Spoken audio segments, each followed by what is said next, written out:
These are the statistics of the 332nd Red Tail Fighter Group during World War II. What is significant about this specific fighter group is they were comprised solely of African Americans. In a time where segregation and racism were common practice, these 992 pilots changed the perception of African Americans as a whole.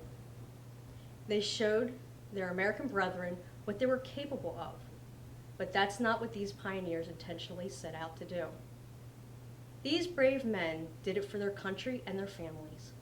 It was considered a privilege and an honor to serve in the military, but it was a long, hard road for them to be accepted. Acceptance and recognition for their achievements wouldn't come for nearly a half century later. These brave soldiers were known as the Tuskegee Airmen. The Tuskegee Institute had very humble beginnings. The civilian pilot training program was put into action after the Civilian Pilot Training Act was passed in 1939. Franklin D. Roosevelt felt there was a need to train civilian pilots as war raged on in Europe.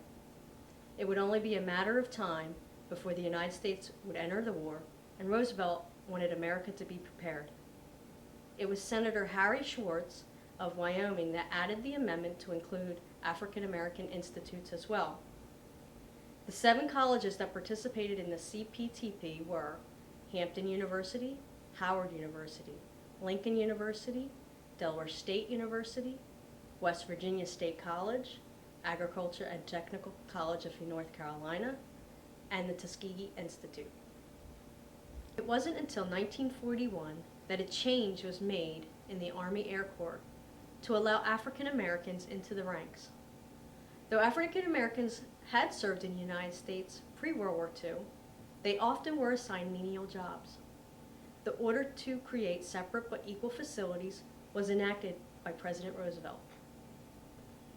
As a result, the 99th Pursuit Squadron was formed in Tuskegee, Alabama, since they were already training pilots. There, the project was dubbed the Tuskegee Experiment by the U.S. government. The first graduating class was comprised of 5 men, one of them being Captain Benjamin O. Davis, Jr., a graduate of West Point Academy. He was the son of Brigadier General Benjamin O. Davis, Sr., the first African American to achieve that rank in the United States military. Although the facilities were separate, they were not equal. African Americans that participated in the Tuskegee Experiment were often subject to secondhand supplies and inferior living quarters. It wasn't until 1942 that the men of Tuskegee were sleeping in wooden barracks as opposed to the tents of which they were accustomed. This is a prime example of barracks that their Caucasian pilot counterparts would be assigned during training. Beyond training, these men continued to endure hardships.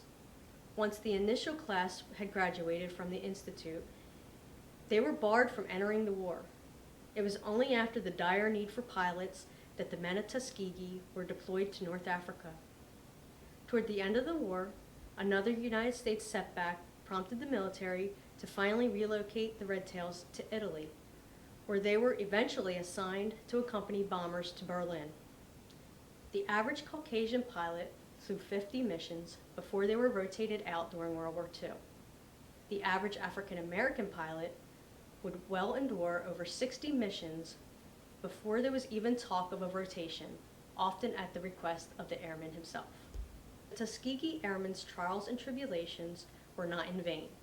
By the end of the war, they were the escort of choice, having the remarkable distinction of not losing a single bomber to enemy fighters. These brave men that defied the odds paved the way for future African Americans in the military. They fought 2 wars, foreign and domestic, physical and mental, and persevered.